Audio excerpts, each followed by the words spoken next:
ರೇಣುಕಾಸ್ವಾಮಿ ಕೊಲೆ ಪ್ರಕರಣದಲ್ಲಿ challenging star ನಟ ದರ್ಶನ್ ಮತ್ತು ಪವಿತ್ರ ಗೌಡ ಅವರ ಬಂಧನ ಮಾಡಲಾಗಿದೆ. ಜೊತೆಗೆ ದರ್ಶನ್ ಅವರ ಸುಮಾರು 9 ಮಂದಿ ಸಹಚರರನ್ನು ಕೂಡ ಕಾಮಾಕ್ಷಿಪಾಳ್ಯ ಪೊಲೀಸರು ಬಂಧಿಸಿದ್ದಾರೆ. ಈಗಾಗಲೇ ವಿಚಾರಣೆಯನ್ನು ಕೈಗೊಂಡಿದ್ದಾರೆ.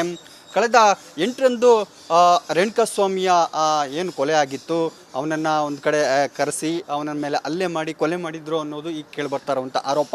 ಹೀಗಾಗಿನೇ ದರ್ಶನ್ ಮತ್ತು ಅವರ ಸಹಚರರನ್ನು ವಶಕ್ಕೆ ಪಡೆದು ಪೊಲೀಸರು ವಿಚಾರಣೆ ನಡೆಸ್ತಾ ಇದ್ದಾರೆ. ನಾವೀಗ ದರ್ಶನ್ ನಿವಾಸದಲ್ಲಿದ್ದೀವಿ. ರಾಜರಾಜೇಶ್ವರಿ ನಗರದ ಐಡಿಯಲ್ ಹೋಮ್ ಬಳಿ ದರ್ಶನ್ ನಿವಾಸ ಇದೆ. ನೋಡ್ಬೋದು ಇದು ಖಾಲಿ ಆಗ್ತಾ ಇದೆ.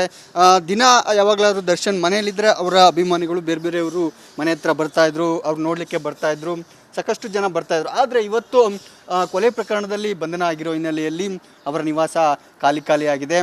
ಬಂಧನದ ಬಳಿ ಪೊಲೀಸ್ ಬಂದೋಬಸ್ತನ್ನು ಕೂಡ ಮಾಡಲಾಗಿದೆ. ನಾವು ನೋಡ್ಬೋದು KSRP ತುಕಡಿಯನ್ನು ಮುಂಜಾಗ್ರತಾ ಕ್ರಮವಾಗಿ ಒಂದು ವೇಳೆ ಅವರ ಅಭಿಮಾನಿಗಳು ಏನಾದರೂ ಮನೆಯ ಬಳಿ ಬರ್ಬೋದು ಅನ್ನೋ ಕಾರಣಕ್ಕಾಗಿ ಮುಂಜಾಗ್ರತಾ ಕ್ರಮವಾಗಿ KSRP ತುಕಡಿಯನ್ನು ನಿಯೋಜಿಸಲಾಗಿದೆ. ಪೊಲೀಸರು ಕೂಡ ನಾವು ನೋಡ್ಬೋದು ಬಂದೋಬಸ್ತಿನಲ್ಲಿ ನಿಯೋಜನೆಗೊಂಡಿದ್ದಾರೆ. ಜೊತೆಗೆ ಬ್ಯಾರಿಕೇಡನ್ನು ಕೂಡ ಹಾಕಿದ್ದಾರೆ. ದರ್ಶನ್ ನಿವಾಸದ ರಸ್ತೆ ಎರಡೂ ಬದಿಯಲ್ಲೂ ಕೂಡ ಬ್ಯಾರಿಕೇಡನ್ನು ಹಾಕಲಾಗಿದೆ.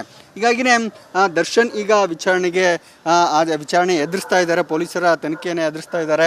ಹಾಗಾಗಿನೇ ಅವರ ಮನೆ ಬಳಿ ಮೌನ ಆವರಿಸಿದೆ, ಖಾಲಿ ಇದೆ. ಸಾಕಷ್ಟು ಮಂದಿ ಇಲ್ಲಿ ಬರ್ತಾಯಿದ್ರು, ಆದರೆ ಇವತ್ತು ಖಾಲಿ ಇರೋದ್ರಿಂದ ಅವರ ನಿವಾಸದ ಬಳಿ ಪೊಲೀಸ್ ಬಂದೋಬಸ್ತನ್ನು ಮಾಡ್ಕೊಂಡಿರುವಂಥದ್ದು. ದರ್ಶನ್ ಅವರು ಇವತ್ತು ನ್ಯಾಯಾಲಯಕ್ಕೆ ಹಾಜರಾಗ್ತಾರೆ. ಆನಂತರ ಅವರಿಗೆ ಮತ್ತೆ ಪೊಲೀಸರು ಕಸ್ಟಡಿಗೆ ತಗೊಂಡು ಹೆಚ್ಚಿನ ವಿಚಾರಣೆಯನ್ನು ನಡೆಸ್ತಾರೆ. ಆದರೆ ಅವರ ನಿವಾಸದ ಬಳಿ ಪೊಲೀಸರು ಹೆಚ್ಚಿನ ಬಂದೋಬಸ್ತನ್ನು ಮಾಡಿಕೊಂಡು ಅವರ ನಿವಾಸ ಖಾಲಿ ಅನಿಸ್ತಾ ಇದೆ. ಕ್ಯಾಮ್ರಾ ಪರ್ಸನ್ ಶಿವ ಜೊತೆ ಸತೀಶ್ ಕುಮಾರ್, ರಿಪಬ್ಲಿಕ್ ಕನ್ನಡ.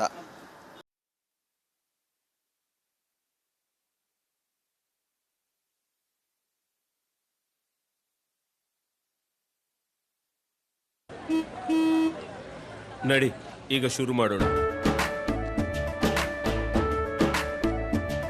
ಕೇಸರಿಯಿಂದ ಮನೋಲ್ಲಾಸ ಮನಸ್ಸು ಮತ್ತೇರಿ ಕುಣಿದಾಡಿದೆ ನೋಡು, ಮನಸ್ಸು ಮತ್ತೇರಿ ಕುಣಿದಾಡಿದೆ ನೋಡು.